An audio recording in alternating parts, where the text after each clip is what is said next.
até onde chega a memória dos homens, em todas as culturas de todos os países conhecidos, sempre houve quem acreditasse na existência dos espíritos e quem dizia que isso era superstição. Esta contenda também já era conhecida por bem para lá no tempo. Já na antiga Grécia havia Sócrates, um grande filósofo, que dizia que não se podia curar uma pessoa sem considerar a parte espiritual dela. E um outro, Hipócrates, que dizia que isso era superstição.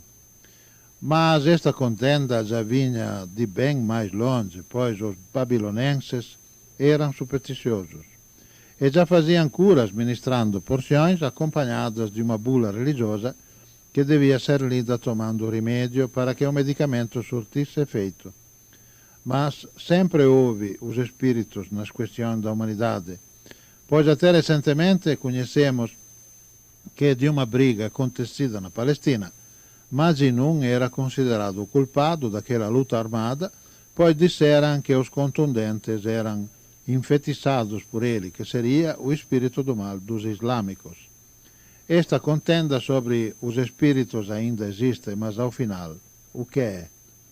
Esta seria superstição e falta de conhecimentos, medo do desconhecido, consequência da informação errada e viciada que veio da Bíblia, onde há um simples condicionamento, uma instrumentalização que muitas vezes é praticada por quem tem menos esclarecimentos ainda, que acredita que num mundo de cegos, quem tem até um olho só já é rei.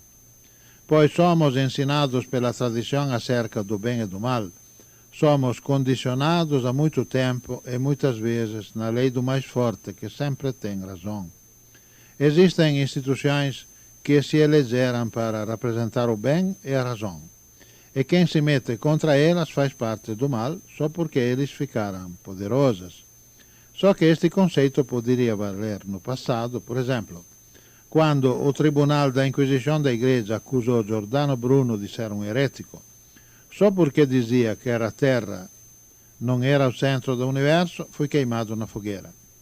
Ele tinha razão, porém, a lei do atraso e do mais forte acabou com a sua vida.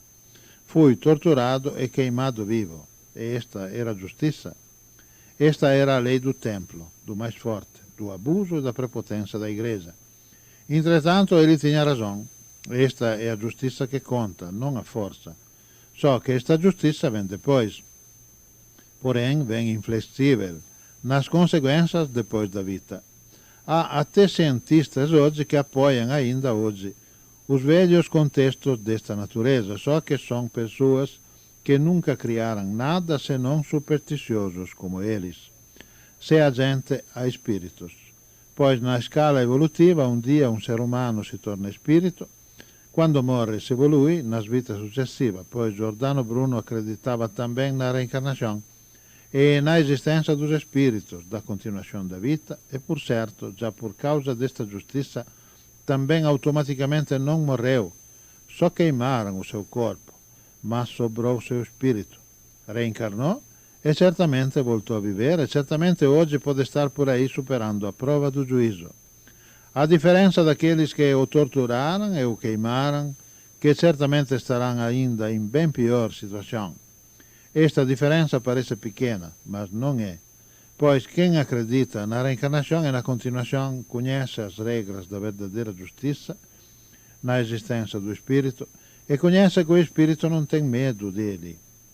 E além disso, também conhece as exigências que se fazem para o crescimento do próprio espírito, por onde não mata, não abusa de ninguém, não queima ninguém, e conhece mais coisas sobre o direito alheio, por onde em volta disso e por isso vive a sua evolução e nunca morre, porque assim é que se liga à continuação.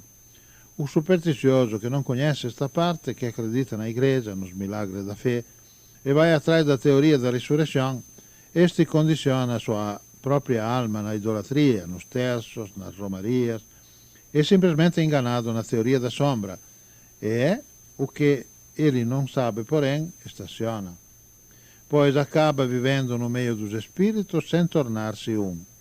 não chega a fazer parte deles e fica aterrorizado porque não conhece e não quer ouvir falar disso. Mas quando poderia fazer melhor proveito da sua vida, simplesmente por não acreditar nisso, muitas vezes acontece a sua morte espiritual. Se neutraliza e fica fora da sequência reencarnatória, por isso já morreu por este mundo. Pois quem não conhece as regras reencarnatórias e da vida é que muitas vezes não vai reencarnar, porque é impedido pelo seu próprio condicionamento e o atraso. Aí é onde operam estas forças da sombra, pois o seu reino é do astral para baixo. E quem fica preso por estas limitações não vai a lugar nenhum. E o seu conhecimento vem alimentado pelo mesmo reino sombrio que só quer a sua alma. Acabou agora de ser instaurado o tempo do juízo e na sua primeira fase foram retirados bilhões e bilhões de almas dos abismos, dos subastrais, do umbral, os que estavam debaixo das suas sepulturas, nas profundezas dos mares, os que vagavam fora do tempo, enfim, quase todos dos que morreram, condicionados pelo reino da sombra e da cruz.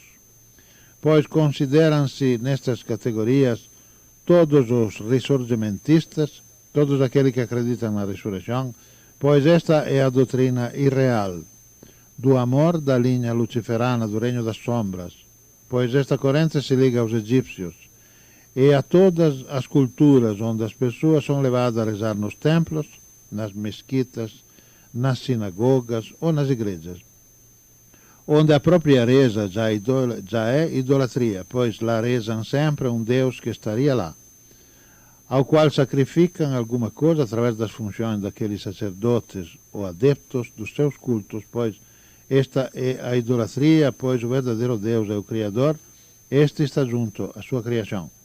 Daí pode-se ver que quem vai se condicionar naquela reza ou naquele culto usa e abusa dos recursos da natureza para viver e vai lá dentro para agradecer outros deuses que nada têm a ver com quem lhe dá a vida. E agora muitos destes, já transferidos para outros planetas, já foram regredidos na base da escala primordial, na variação de bichos ou vírus, simplesmente para fazer tudo novamente e ver se agora não erram. Hoje disso não se fala mais por hipótese. Hoje estas situações se fotografam. Com a fotografia da aura descobrem-se as reencarnações e as origens dos problemas de muita gente. E nisso ainda existem os tratamentos litáuricos das fenomenologias que se descobrem. Fazem-se tratamentos que se constituem como prova científica, pois são vividos por cada um que os faz. Porém, há muita gente que, por causa da sua superstição, ainda nem quer ouvir falar. Mas aos poucos vamos esclarecer isso. Continuem escutando estas conversas ou venham fazer a sua fotografia da aura no shopping do centro de São José, da Rua Rumbion Júnior, 84, no segundo andar, na banca da Litáurica, e assim descobrirão mais sobre a Litáurica e estas fotografias, que envolvem os fatos do passado de cada um e bem de perto. Comprovem.